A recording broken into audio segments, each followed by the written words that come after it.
அனைவருக்கும் வணக்கம். இந்த காணொளில நம்ம என்ன பார்க்க போறோம்னா, 27 வயதிலேயே அரசு பள்ளி முதுகலை ஆசிரியர். இப்ப நான் பார்த்தீங்கன்னா, 27 வயதிலேயே அரசு பள்ளி முதுகலை ஆசிரியர் 2022 பாஸ் பண்ணி அப்பாயின்ட்மென்ட் ஆர்டர் வாங்குனேன். ஸோ இது என்னால எப்படி முடிஞ்சுச்சு? ஸோ இது உங்களாலயும் முடியுமா? அப்படின்னு சொல்லி தான் இந்த காணொளில டீட்டெயிலா பார்க்க போறோம். ஸோ இந்த காணொளிய ஸ்கிப் பண்ணாம பாருங்க.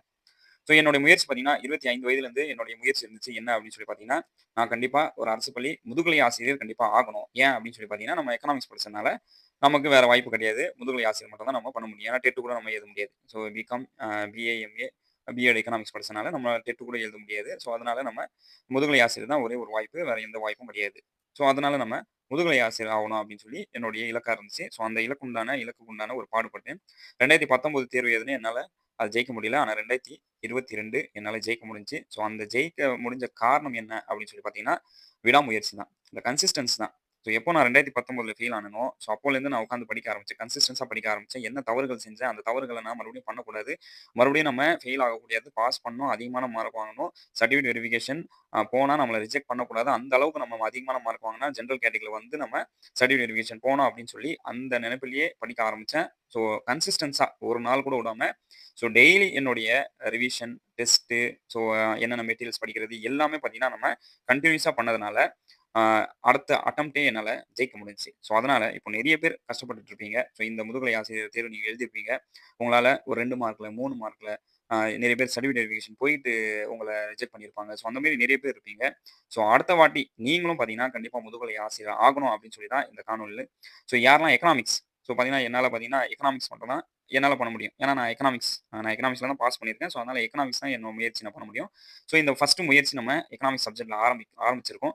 ஸோ நெறைய பேர் சப்போர்ட் பண்ணீங்கன்னா, கண்டிப்பா அடுத்தடுத்த வேற சப்ஜெக்ட்ஸ் பார்த்தீங்கன்னா, அந்தந்த டீச்சர்ஸ வச்சு நம்ம எடுக்கிறதுக்கு உண்டான ஒரு ஒரு பிளான் பண்ணி நம்ம தரமான ஒரு டீச்சர்ஸ் யங்ஸ்டர்ஸ வச்சு நம்ம என்ன பண்ணலாம்னா, ஏற்கனவே பாஸ் பண்ண டீச்சர்ஸ் அவங்களுடைய ட்ரிக், அவங்களுடைய எல்லாமே நம்ம யூஸ் பண்ணி நம்ம சேனல் மூலியமாவே நெறைய பேர நம்ம என்ன பண்ணலாம்னா, இன்னும் முதுகலை ஆசிரியராக நெறைய பேர நம்ம ஆக்கலாம்.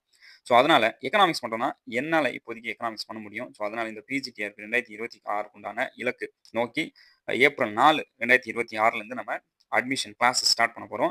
ஸோ யாரெல்லாம் எக்கனாமிக்ஸ் தமிழ் மீடியமா இருக்கட்டும், இங்கிலீஷ் மீடியமா இருக்கட்டும், ஸோ யாரெல்லாம் இருக்கீங்களோ, so don't delay your dream job. So அதனால இமிடியேட்டா இந்த நம்பர் கான்டாக்ட் பண்ணி என்ரோல் பண்ணிக்கங்க. ஸோ லிமிட்டட் சீட்ஸ் தான். ஏன்னா நெறைய பேர சேர்த்து வச்சு நம்ம கிளாஸ் எடுக்கிறத விட, ஒரு லிமிட்டடா சேர்த்து வச்சு நம்ம நல்ல ஒரு கோச்சிங் குடுத்து நம்ம அவங்கள பாஸ் பண்ணி வைக்கிறது தான் நம்மளோட இலக்கு. ஏன்னா நான் எப்படி பாஸ் பண்ணேனோ, ஸோ அந்த ட்ரிக்ஸ் மத்தவங்களுக்கு தெரியாது. ஏன்னா பாஸ் பண்ணி எக்ஸாம்க்கு படிச்சு பாஸ் பண்ணி யார் ஏற்கனவே அத முயற்சி செஞ்சிருக்காங்களோ, அவங்களுக்கு தான் அந்த ஆ அந்த ட்ரிக்ஸ் அவங்களுக்கு தெரியும். ஸோ அந்த ட்ரிக்ஸ நான் உங்ககிட்டயும் நான் சொல்லப் போறேன். கண்டிப்பா உங்களுக்கும் நெறைய விஷயங்கள் தெரிஞ்சிருக்கும். ஏற்கனவே தெரிஞ்சிருக்கும்.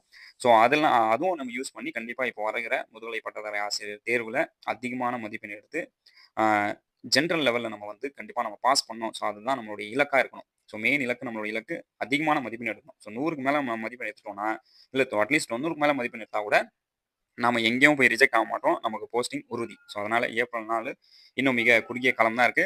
So Tamil medium, English medium 2மே இருக்கு. ஸோ யாரெல்லாம் கிளாஸஸ் ஜாயின் பண்ணணுமோ, ஸோ இமிடியேட்டா இந்த கான்டாக்ட் நம்பர் கால் பண்ணி என்ரோல் பண்ணிக்கங்க. வாட்ஸ்அப் பண்ணுங்க. ஏன்னா நெறைய பேர் கால் பண்றதுனால அட்மின்னாலயும் அட்டெண்ட் பண்ண முடியல. ஸோ அதனால வாட்ஸ்அப் பண்ணுங்க.